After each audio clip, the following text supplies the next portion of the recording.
शुभ मध्याह्न बच्चों, मैं अशोक कुमार देहरी आपका हिंदी विषयाचार्य आज की कड़ी में आप सबका स्वागत करता हूं।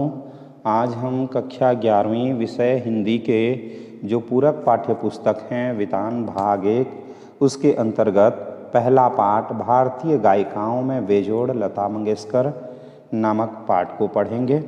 इसके अंतर्गत आज हम दूसरी कड़ी पर चर्चा करेंगे। तो आइए देखते हैं। सामान्य श्रोता को अगर आज लता की ध्वनि मुद्रिका और शास्त्रीय गायकी की ध्वनि मुद्रिका सुनाई जाए तो वह लता की ध्वनि मुद्रिका ही पसंद करेगा। मतलब लेखक का कहना है कि कोई सामान्य श्रोता है जो संगीत के बारे में उतना कुछ नहीं जानता, तो आज लता की ध्वनि मुद्रिका और शास्त्रीय गायकी की ध्वनि मुद्रिका सुनाई जाए तो वह लता की ही ध्वनि मुद्रिका पसंद करेगा। ध्वनि मुद्रिका मतलब क्या होता है? तो ध्वनि मुद्रिका मतलब आवाज़ होता है। यहाँ पर नीचे दिया हुआ है, जैसे ऊपर में संख्या 1 लिखा है तो नीचे में एक क्रम में देखेंगे स्वर लिपि, तो आवाज़ कह सकते हैं, उसको स्वर लिपि भी कह सकते हैं। और जो गायकी शास्त्रीय गायकी है तो उसको क्या कहेंगे? शास्त्रीय गायकी मतलब जिसमें गायन को कुछ निर्धारित नियमों के अंदर ही गाया बजाया जाता है, जैसे ख्याल है, ध्रुपद है, धमार आदि, ये सब क्या है? तो शास्त्रीय गायकी के अंतर्गत आने वाले गान हैं, राग हैं। ठीक है। तो एक सामान्य श्रोता है तो शास्त्रीय गायकी में जो राग गाए जाते हैं उन रागों के बारे में नहीं जानता, इसलिए सामान्य जो ध्वनि मुद्रिका है या लता की जो ध्वनि मुद्रिका है उसको ही तो सुनना पसंद करेगा, क्योंकि वो एक प्रकार से सरल है, संस्कारित है। गाना कौन से राग में गाया गया और ताल कौन सा था, यह शास्त्रीय ब्यौरा इस आदमी को सहसा मालूम नहीं रहता। मतलब एक सामान्य जो श्रोता है उसको ताल के बारे में, राग के बारे में विस्तृत विवरण कहाँ से जानकारी होगा? अब उसका कोर्स जब करेंगे तब उसको मालूम होता है।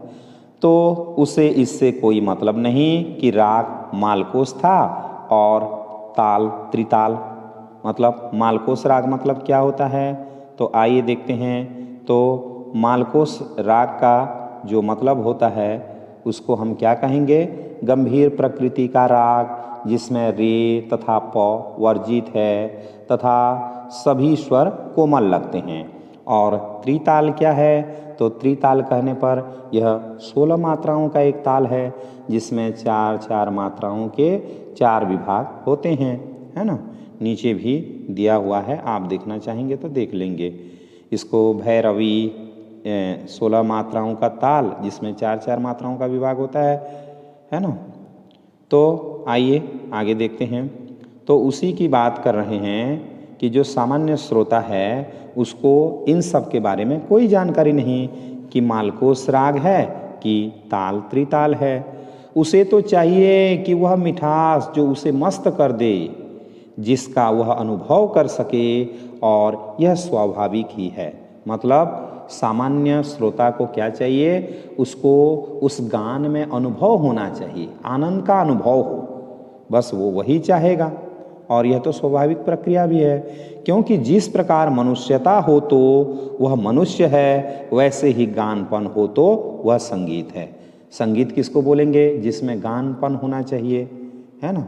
और गानपन अगर नहीं है तो उसको हम संगीत नहीं कह सकते। ठीक है।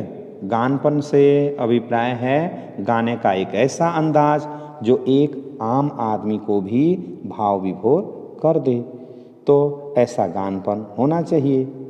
और लता का कोई भी गाना लीजिए तो उसमें 100% यह गानपन मौजूद मिलेगा। आप लता जी का कोई भी गाना देखेंगे तो आपको 100% पूरा का पूरा आपको गानपन मिल जाएगा। लता की लोकप्रियता का मुख्य मर्म यह गानपन ही है, और लता की जो प्रसिद्धि है इस गानपन के कारण से ही है। लता के गाने की एक और विशेषता है उसके स्वरों की निर्मलता। लता जी के जो स्वर हैं वास्तव में उसमें निर्मल होते हैं। जैसे हम लोग मान लीजिए गाते हैं तो हम उसमें क्या बोलेंगे? ऐसा कहते हैं, कहते नहीं कहते हैं। मतलब उसमें जो शुद्धता होनी चाहिए, शुद्धता के साथ में निर्मलता भी होनी चाहिए। उसके पहले की पार्श्व गायिका नूरजहां भी एक अच्छी गायिका थी, इसमें संदेह नहीं। तथापि उसके गाने में एक मादक उत्तान दिखता था। मतलब लेखक स्वयं एक संगीतकार हैं कुमार गंधर्व जी, और उनका यह मानना है कि इससे पहले नूरजहां थी, नूरजहां के बाद में ही लता जी का आना हुआ है। तो नूरजहां के गाने में इतनी मादकता नहीं थी, बल्कि जो उत्तान लता जी के गाने में दिखता है वह गाना उनके में नहीं दिखता था। लता के स्वरों में कोमलता और मुग्धता है। लता के स्वरों में जहाँ कोमलता है, मुग्धता मतलब मनुष्य को मुग्ध करने का, सम्मोहित कर लेने का जो सामर्थ्य है उनके गीतों में है। ऐसा दिखता है कि लता का जीवन की ओर देखने का जो दृष्टिकोण है वही उसके गायन की निर्मलता में झलक रहा है। मतलब जीवन को देखने का सबका अलग अलग दृष्टिकोण होता है, सब अलग अलग तरीके से जीवन का विश्लेषण करते हैं। किसी के लिए जीवन आनंददायक है तो किसी के लिए जीवन संवेदनामूलक है, किसी के जीवन में आनंद ही आनंद भरा है तो किसी के जीवन में केवल दुख ही दुख भरे हैं। जिसके जीवन में दुख भरा है वो जीवन को दुखी नज़रों से देखेगा, तो उसके जो गानपन है उस गाने में उस प्रकार के भाव दिखेंगे। तो लता जी का भी जो कहना चाहिए जीवन देखने का दृष्टिकोण है वही उसके गायन की निर्मलता में झलक रहा है। संगीत दिग्दर्शकों ने उसके स्वर की इस निर्मलता का जितना उपयोग कर लेना चाहिए था उतना नहीं किया। मतलब लेखक जो दिग्दर्शक हैं, जो दिशा निर्देश देने वाले हैं संगीत की दुनिया में, उनसे वो संतुष्ट नहीं हैं। उनका कहना है कि लता जी के गाने में जो निर्मलता है उसका उन्होंने भरपूर उपयोग नहीं कर पाया। मैं स्वयं संगीत दिग्दर्शक होता तो लता को बहुत जटिल काम देता, और ये कहते हैं कि अगर मैं स्वयं उनका दिग्दर्शन कर रहा होता, दिशा निर्देश दे रहा होता, तो मैं उनको बहुत ज़्यादा कठिन कार्य दे देता। ऐसा कहे बिना नहीं रहा जाता। लेखक ऐसा कहे बिना रह नहीं पाते। लता के गाने की और एक विशेषता है उनका नादमय उच्चार। वो कहते हैं कि नाद के साथ में उच्चारण करना लता जी के गाने की क्या है तो एक विशेषता है। उसके गीत के किन्हीं दो शब्दों का अंतर स्वरों के आलाप द्वारा बड़ी सुंदर रीति से भरा रहता है। लता जी जब गाती हैं तो दो शब्दों के बीच में आलाप में, आलाप मतलब जो पहला स्वर होता है जिसको हम संगीत के सुरों में गाते हैं, तो उसमें जिस प्रकार से सुंदर रीति से भरा रहता है वह दूसरों में देखने के लिए नहीं मिलेगा। और ऐसा प्रतीत होता है कि वे दोनों शब्द विलीन होते होते एक दूसरे से मिल जाते हैं। यह बात पैदा करना बड़ा कठिन है, परंतु लता के साथ यह बात अत्यंत सहज और स्वाभाविक हो बैठी है। ऐसा माना जाता है कि लता के गाने में करुण रस विशेष प्रभावशाली रीति से व्यक्त होता है। ऐसा सोचना है कि लता जी के जीवन में शायद करुणा का विशेष महत्व रहा है, दुख का विशेष महत्व रहा है, तभी तो करुण रस ज़्यादा प्रभावशाली रीति से व्यक्त होता है। पर मुझे खुद यह बात नहीं पड़ती। मतलब कुछ लोगों का ऐसा मानना है, लेकिन लेखक कहना चाहते हैं कि उन्हें यह बात हजम नहीं होती। मेरा अपना मत है कि लता ने करुण रस के साथ उतना न्याय नहीं किया है, बल्कि लेखक का जो मानना है लोगों के भिन्न है। वो मानते हैं कि करुण रस के साथ भले ही उन्होंने उतना अच्छा न्याय नहीं किया, मतलब उसको उन्होंने उतना ज़्यादा अच्छी रीति से नहीं गाया। बजाय इसके मुग्ध श्रृंगार की अभिव्यक्ति करने वाले मध्य या द्रुत लय के गाने लता ने बड़ी उत्कटता से गाए हैं।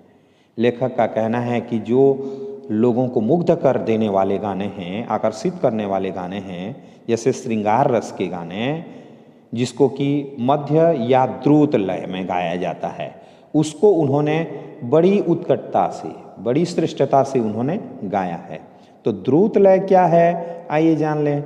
द्रुत लय यह तीन प्रकार की होती है। पहला है विलंबित लय, जो कि धीमी गाई जाती है, फिर मध्य लय जो कि बीच की लय है, और द्रुत लय बोलेंगे तो तेज लय होता है।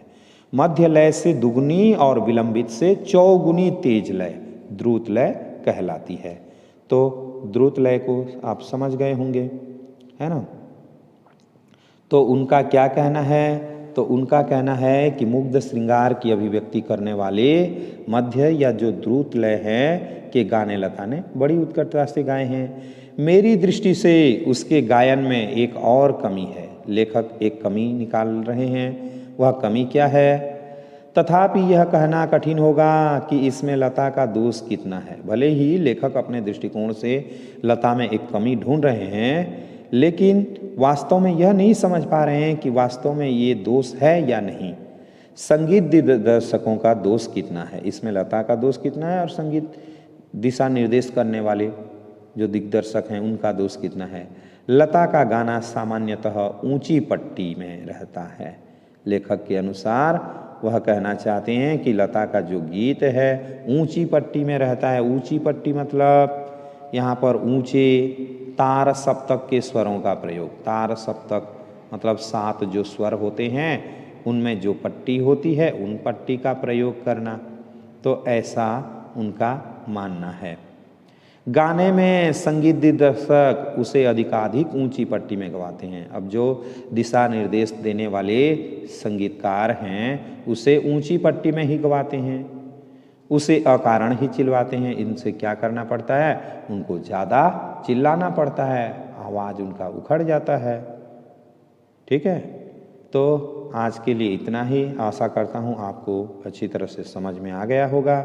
यदि आपको अच्छी तरह से समझ में आ गया है तो मेरे वीडियो को लाइक, शेयर और सब्सक्राइब करना ना भूलें।